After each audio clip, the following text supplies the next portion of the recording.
Hello and welcome to the Sticks COD Esports Weekly Wrap Up. I'm your host Fox, and we're going to get into a number of things that have happened in the past week. So, just a bit of an overview as to what's happened. You're going to see everything up on the side of your screen in just a moment here, unless it is already there. You're going to see that Denial has sold their Call of Duty team, and we're going to get into who that might be too. Next, we're going to talk about how Swanee, Madcat, Jern, and Tommy found a home under the Millennium organization. The next thing we're going to get into is the out-of-the-box tentative rule set that was brought to us by David Vondar himself on the Call of Duty competitive subreddit.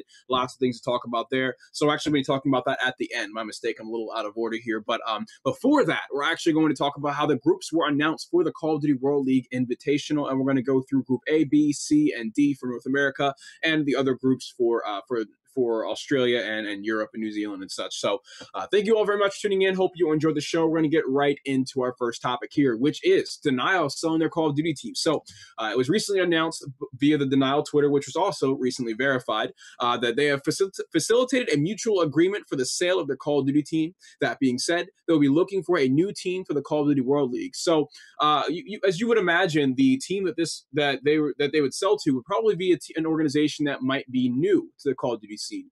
This and maybe Imbo's and Merck's team might be one of the best teams they could pick up right now in terms of branding them as CLG or Liquid or Cloud9, whatever it may be, right?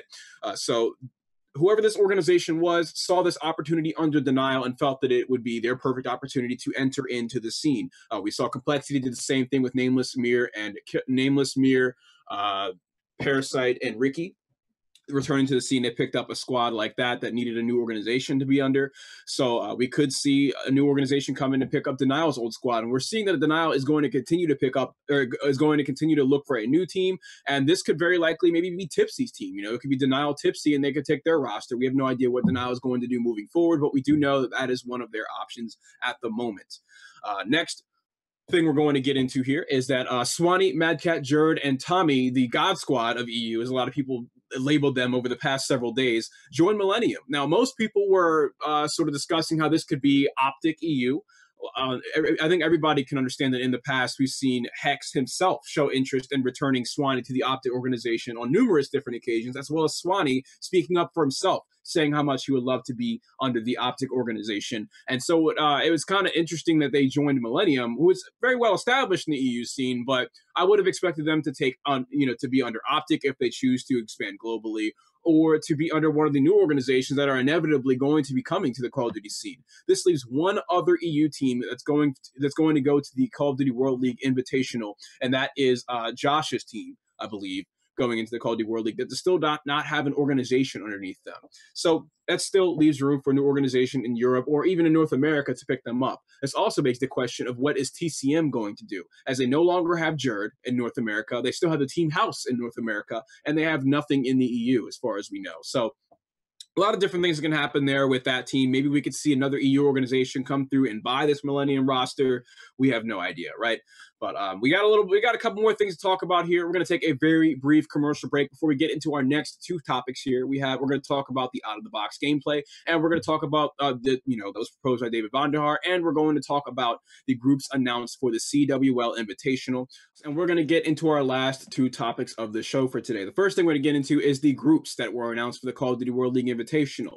Pretty soon here, you should be able to see them pop up on your screen, and we're going to go through them in order of region. So at the top here, we're going to have North America. Group A is Apotheon Esports, Enigma 6 Gold, Optic Gaming, and Team Orbit, with Game 1 being Optic Gaming versus Orbit, and Game 2 being Apotheon versus Enigma 6 Gold.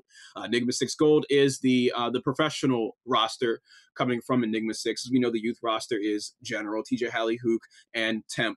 But the Enigma 6 Gold roster that's Censor's new squad with Censors, Saints, Apathy, and Dito. Now, Group B, we're going to get into next is Threes Up, Luminosity Gaming, Rise Nation, Elevate, and Game 1 is actually going to be Threes Up versus Rise Nation, and Game 2 is going to be Luminosity, which is the new organization that picked up Spacely and Proofy's team, facing off against Elevate. Which it's pretty interesting that they actually gave us the Game 1 and 2 for each group. I don't think we really see that too often here. Group C, we have Dream Team versus Envy.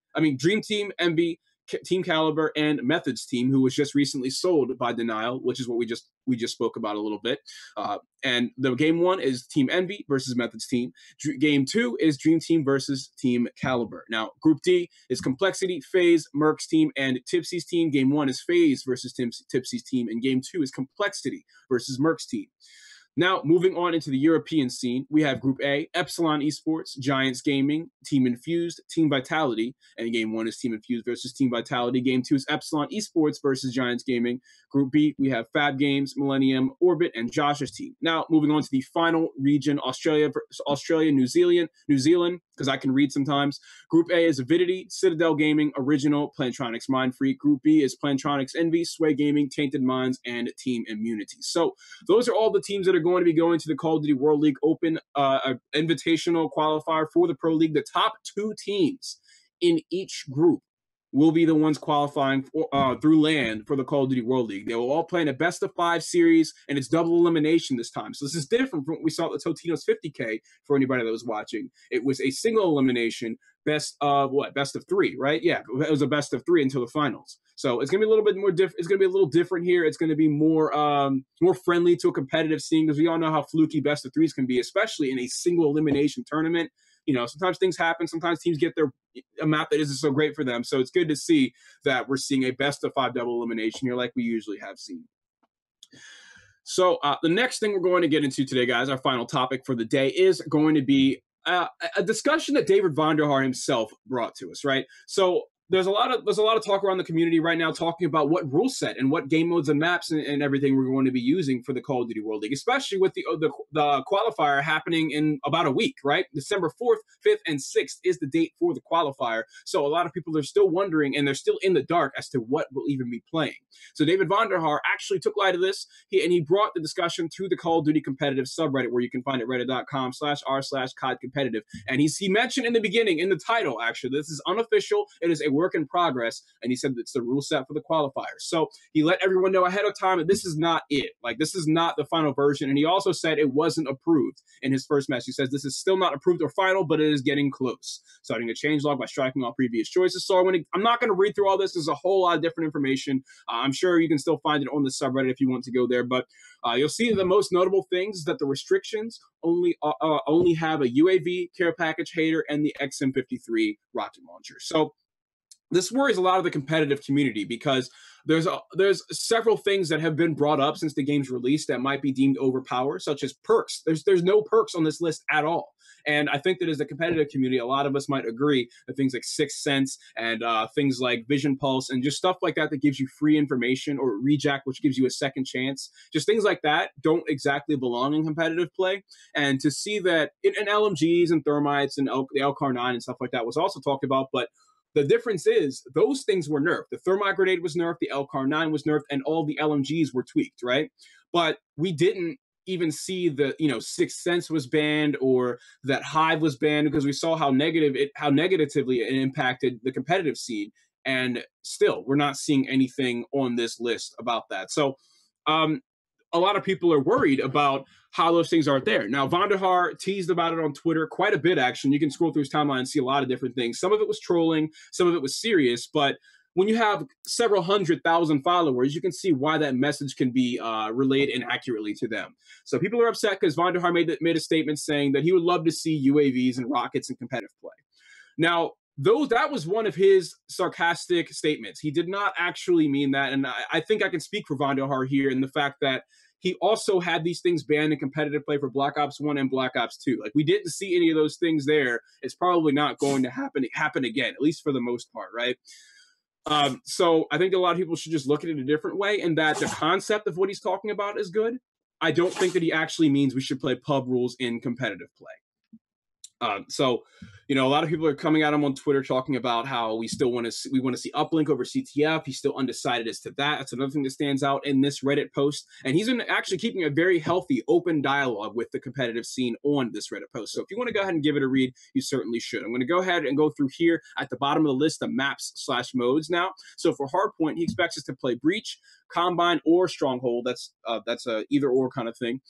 Fringe and Evac are the Hardpoint maps. Now, Uplink, we have Evac, Breach, Infection, and Fringe. which Fringe has been probably one of the best maps in this game so far. I think a lot of people would agree. That's why we're already seeing it for all four game types that he's proposing to us. Now, Search and Destroy, we're going to see Fringe, Redwood, Breach, Hunted, Stronghold, Evac, and Infection. I think a lot of the maps in Black Ops 3 do favor Search and Destroy on them, so it's good that we have so many Search and Destroy maps because a lot of them are amazing for this game mode, to be honest. Now, Capture the Flag. We have Stronghold, Fringe, Evac, and Breach. And again, Capture the Flag and Uplink, that whole debate is still up for discussion. So far in the community, it seems like most people have shifted towards Uplink over CTF for the mere fact that Uplink seems to be more exciting in CTF. It can get a bit campy with stalemates and everything like that. But while I do agree that we should use Uplink over CTF, I still don't mind Uplink. If we saw CTF, I still don't mind CTF. If we saw CTF instead of Uplink, I think that the stalemates and such proved to be the most exciting, intense parts of a match. If you go back and watch Black Ops 2, there would be designated spots for flag carriers to sit and spawn their teammates near them, just like in Advanced Warfare. I think that everyone is just kind of burnt as to how CTF played in Advanced Warfare, with how frequently the stalemates could happen and how easy it was to go and pull the flag. Whereas in Black Ops 2, it was a group effort almost all the time to pull the flag, right? So I think that more people should look at CTF in a different way and don't look at it as, oh, it didn't work in Advanced Warfare, it was boring, it's going to be boring now. And try to form your own opinion, especially with how well it worked in Black Ops 2 and Black Ops 1 and all of the Modern Warfare except COD 4, right? So, but still, I favor Uplink simply because it is more exciting and I feel like people would enjoy playing and watching it more. So that pretty much wraps up a lot of the things that happened in the past week. I'm excited to see what kind of news will come to us in the next week with the qualifiers happening, to see what teams qualify and what teams are going home to try and qualify through online play. And I'm also excited to see if we're going to hear more about the Challenger division for the Call of Duty World League, because as far as we know, there's nothing been announced about that at all, except that you still need to be 18 plus to play. So I'm looking forward to seeing more information on that following the qualifier for the Pro League. Thank you guys very much for tuning in to the Sticks Weekly Wrap-Up for COD Esports. I hope you enjoyed. I am Fox, and I'll see you guys next week at 7 o'clock on Friday. Stay tuned.